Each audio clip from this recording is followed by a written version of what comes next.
Yeah.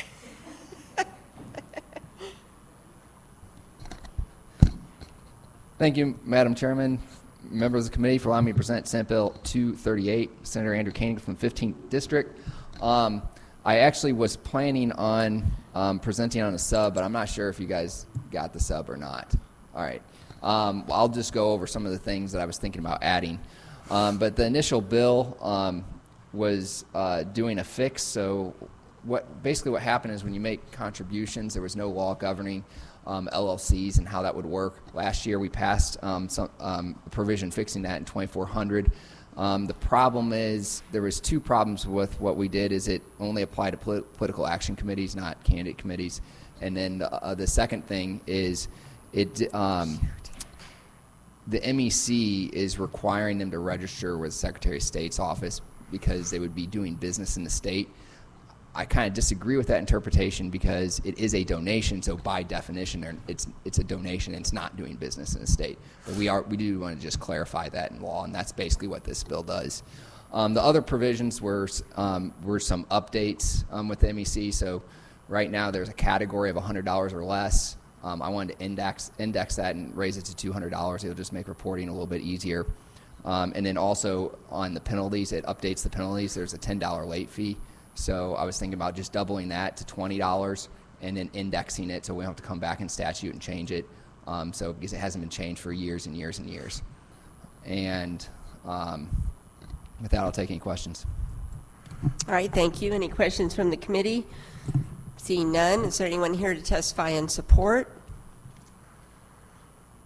Anyone in opposition?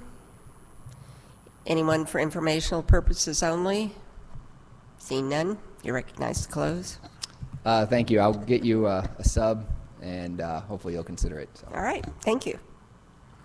Next up, Senator Rowden with Senate Bill 378.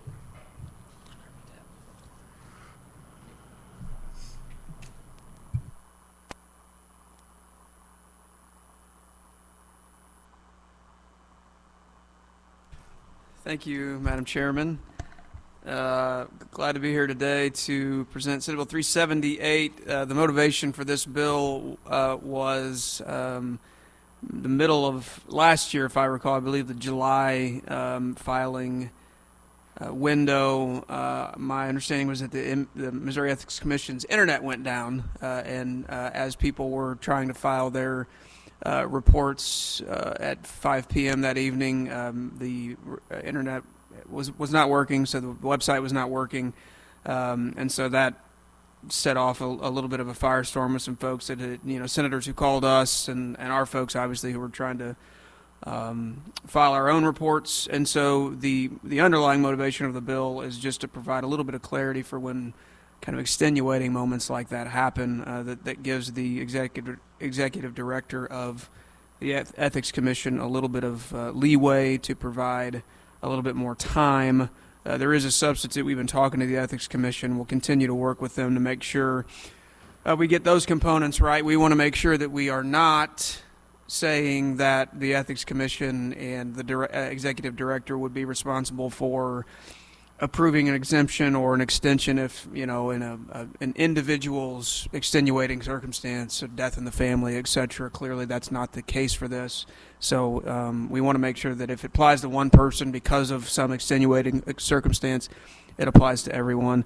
We also are making some changes in the substitute relative to lobbyist expenditure reports. Right now, lobbyists are required to file monthly reports, although as it relates to this building, they are not allowed to give gifts, and so we're making some clarifications relative to when they have to report. We are also working with the Ethics Commission on this to make sure that there is a mechanism for lobbyists who do give gifts to local officials who still have the ability to take gifts, and so we're working on some distinctions there. So those are the two pieces that we are attempting to rectify. We'll get a substitute with some of the clarifications that I've spoken about, and hopefully be able to get to the floor.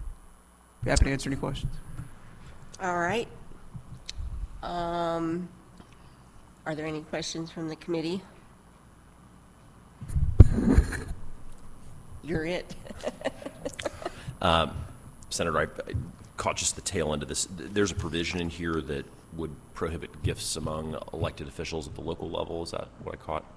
It would not, although I would be okay with doing that. What it would do is we are actually just saying that right now the lobbyists are required to file a monthly expenditure report for gifts, although many lobbyists, because they only lobby the General Assembly, no longer give gifts. And so what we were originally trying to do is say they only have to file maybe twice annual or annual, right? Just to kind of check a box that says, hey, I didn't break the law and give a gift to the member of the General Assembly. What was brought to our attention was that there are still lobbyist gifts that are given. They're just given to local officials. Right. And so we would have to provide a mechanism by which those gifts would still be reported. So we're trying to find that distinction in the final policy that we pass. I would love to ban those gifts to the local folks. Let's do it. Well, that's fine by me. All right. Is there anyone here to testify in support? Anyone in opposition? Anyone for informational purposes only? Seeing none? Thank you, Senator.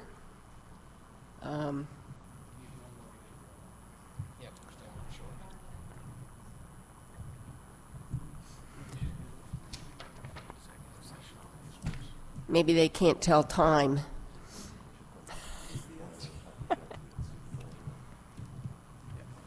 Well,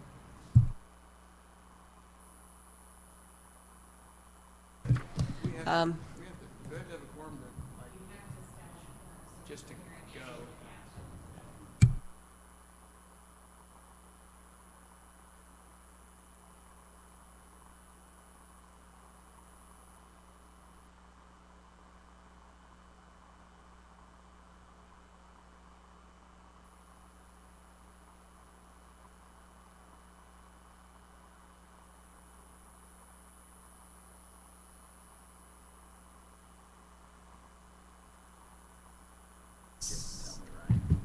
so Colton, call the roll.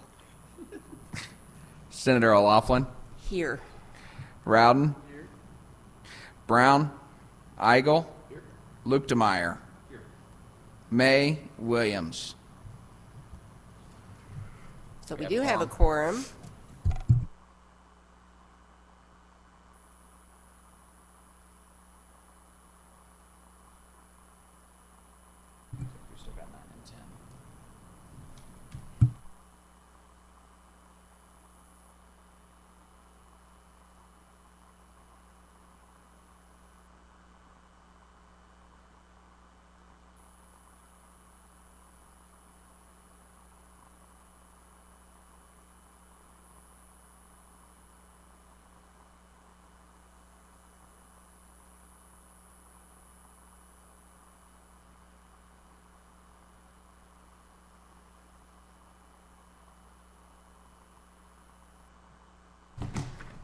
So I am open to a motion to adjourn. All those in favor say aye. Opposed, say no. This committee meeting is adjourned.